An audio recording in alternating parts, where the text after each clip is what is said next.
Depuis que je suis tout petit, dans ma famille, on m'a souvent parlé de mon grand-oncle, qui a une maladie mentale, mais je ne m'y suis jamais vraiment intéressé. Il y a peu, ce même oncle a failli mourir à cause d'une grave maladie. Je me suis donc dit qu'il était temps que je fasse sa connaissance.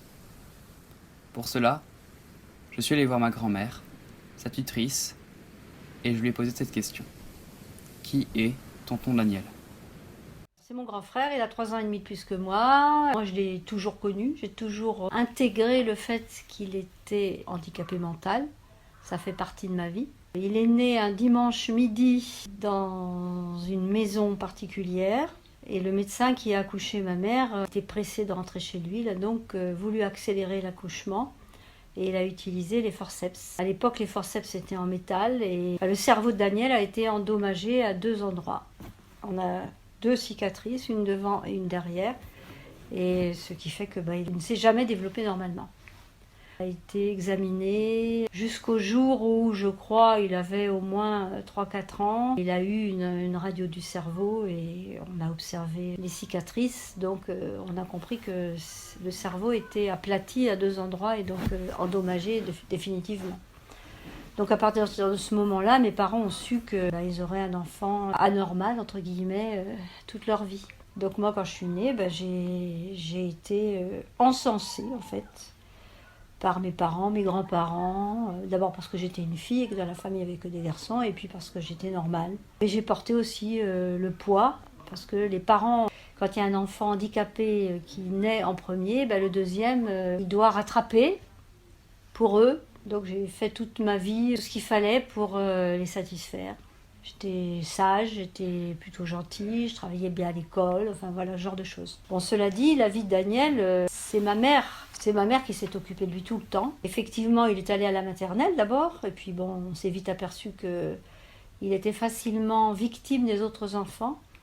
Donc on n'a pas pu le scolariser à l'âge d'être scolarisé comme tout le monde. J'ai vraiment accepté, parce que c'était lourd à porter. Parce que en même temps, quand tu es enfant, et je pense aussi quand tu es parent, il y a une honte. Maintenant, on parle beaucoup du handicap, mais à l'époque, c'était pas le cas. Et c'était dur pour moi d'avoir un grand frère qui était anormal. Et je sais que par exemple, c'est un truc qui était, pour ma mère, a été une grosse souffrance. Mon père avait un grand poste dans une entreprise et il était avec le PDG, enfin ils étaient en train de discuter entre eux et puis il a dit j'ai 3 enfants. On était 4. Et ma mère a dit mais, devant tout le monde, ma mère a dit comment ça 3 enfants? Tu as 4 enfants? Tu oublies le premier? Donc mon père avait honte aussi. Mon père avait honte. Donc c'était difficile à vivre. Daniel, est-ce que tu sais quel âge tu as ? 72. Est-ce que tu te souviens de quand tu habitais avec mamie ? À, à Saint-Paul, oui, je m'en souviens. C'est ça? Avec qui tu habitais à Saint-Paul? Hein? Avec qui est-ce que tu habitais à Saint-Paul? Avec papa, Oui. Et, toi, Michel, oui. Et puis tu oublies quelqu'un d'important peut-être? Serge Et maman surtout. et maman. Et tu te souviens pas très bien de tes parents ? Oui. Et après, maman m'a mis au foyer parce elle était toute seule. Elle ne pouvait plus s'occuper de moi. D'accord, donc tu as des bons Hein? souvenirs. Ah, c'est ça. Mhm. Puis je revenais tous les 15 jours. Tous les 5 jours. C'est ça? Tous les combien? Tous les deux. Je revenais en week-end tous les 15 jours. Tous les 15 jours. Les 15 jours, d'accord. C'est vrai, c'est ça? Je restais un week-end au foyer et l'autre week-end, j'allais chez maman. C'est ça? Des fois, quand maman était toute seule, j'invitais à passer un après-midi avec moi. C'est ça? Mais tu le sais, t'as pas besoin de. Oui, je sais. Tu le sais bien. Oui, parce que maman était toute seule et je l'ai invitée à venir passer un moment avec moi. Pourquoi elle était toute seule, maman? Parce que, parce qu'elle était malade. Oui, mais avant, pourquoi elle était toute seule? Au début, elle n'était pas toute seule. Mais Qu'est-ce qui s'était passé?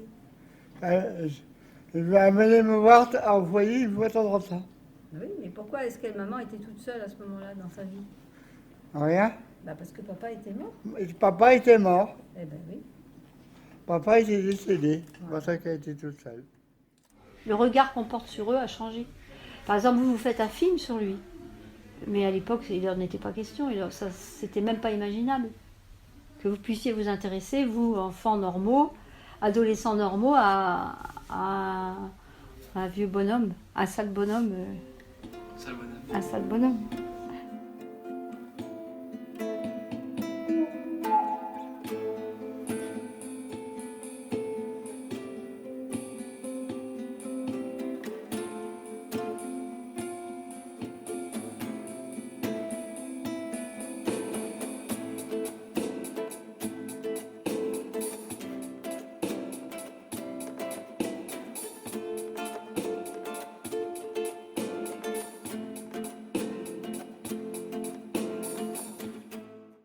Attends, je réfléchis.